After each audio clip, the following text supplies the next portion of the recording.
Salut tout le monde, aujourd'hui j'ai décidé de consacrer un top 10 sur les meilleurs jeux Mario et nous allons voir ça ensemble. Alors, here we go! Sorti en septembre 90 sur la Game Boy, le jeu raconte l'histoire de la princesse Daisy, princesse de Sarasaland, qui a été kidnappée par Tatanga qui a l'intention de l'épouser.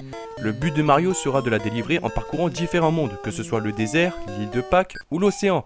Il devra affronter chaque boss pour arriver jusqu'à Tatanga et délivrer la princesse. Il faut dire que ça a fait un sacré changement pour les joueurs qui sont sortis de la NES avec Mario Bros et qui ont découvert le jeu, car nous disons adieu au royaume champignon, à la princesse Peach et à Bowser pour laisser la place à la princesse Daisy qui deviendra plus tard un personnage incontournable des autres jeux Mario. Quant à Tatanga, eh bien lui, il sombrera dans l'oubli.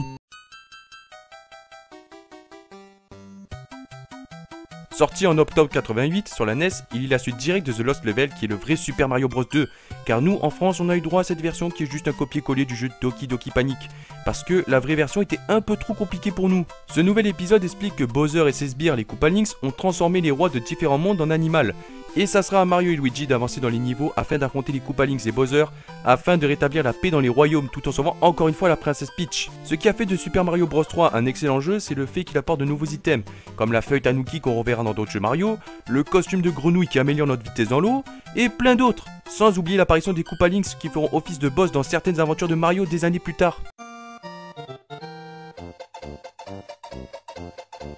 Sorti en novembre 90, l'aventure se déroule à Dinosaur Land où vivent les Yoshi. Sauf qu'un jour, Bowser et les Koopalings envahissent le royaume et kidnappent les œufs de Yoshi et la princesse Peach. Encore une fois, ça sera à Mario de parcourir tout le royaume afin de sauver les Yoshi, d'arrêter les Koopalings et sauver la princesse des griffes de Bowser afin de rétablir la paix. Ce qui fait de Super Mario World un excellent jeu. C'est le rajout des Yoshi qui serviront d'alliés pour Mario et des différents items comme la plume qui permet à Mario de voler et plein d'autres. Et surtout, il est graphiquement très beau, car les joueurs sortaient de Super Mario Bros 3 sur la NES et là Nintendo leur offre une nouvelle aventure de Mario qui est inoubliable. Sorti en 2000 sur la Nintendo 64, il est le premier opus des jeux Paper Mario et dans cette aventure, nous retrouvons Mario qui doit sauver la princesse Peach des griffes de Bowser qui est devenue invincible grâce à la baguette étoile. Il devra donc retrouver les 7 esprits étoiles qui sont éparpillés dans le royaume champignon afin de stopper Bowser. Et encore une fois, Nintendo a fait fort en inventant une nouvelle aventure mais qui est cette fois tout en papier. Le jeu était tellement bien que depuis des années, Nintendo sortiront d'autres jeux Paper Mario jusqu'à Origami King qui est d'ailleurs excellent.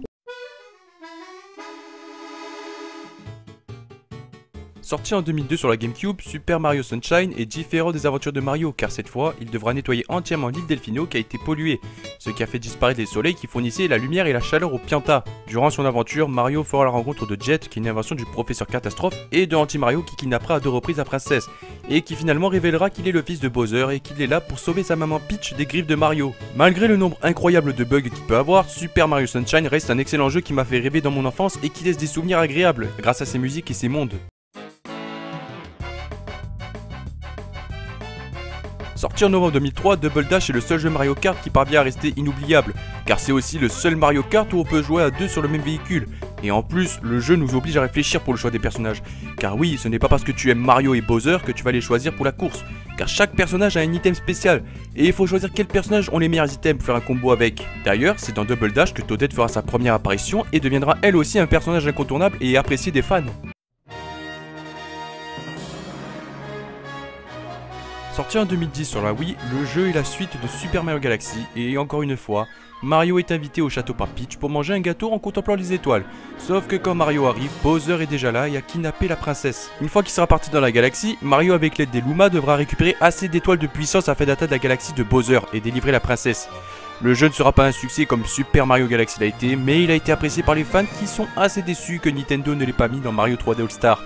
Il reprend les mécaniques du premier opus, quand on secoue la manette, Mario fera son attaque, et pour l'histoire c'est un peu la même chose, sauf que pour les affrontements avec Bowser qui cette fois est devenu géant, il faudra lui balancer à la tête 3 boules pour espérer le vaincre. Sorti en 83 sur la NES, il est le premier jeu Mario qui rendra le plombier moustachu célèbre dans le monde entier. L'histoire est que Bowser a transformé les habitants du royaume champignon en briques et a kidnappé la princesse Toadstool. Ça sera à Mario de parcourir 8 mondes dans lesquels il affrontera Bowser qui est en réalité un sbire.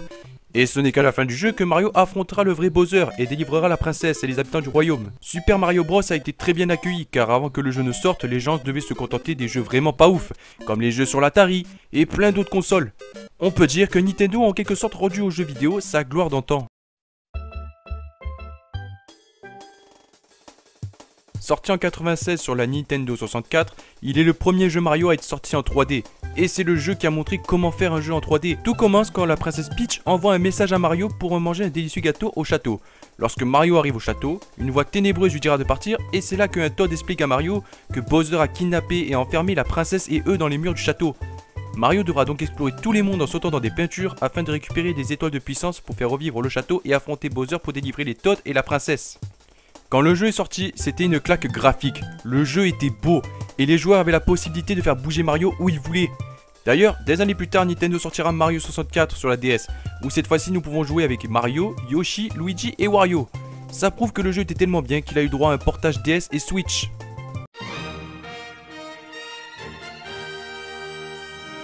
Sorti en 2007 sur la Wii, il est à ce jour le meilleur jeu Mario qui soit sorti car pour la première fois, Mario part dans la galaxie pour affronter Bowser qui a kidnappé Peach et tout son château pour l'amener dans l'espace. Au cours de son aventure, Mario fera la rencontre des Luma et de Harmony qui est leur maman.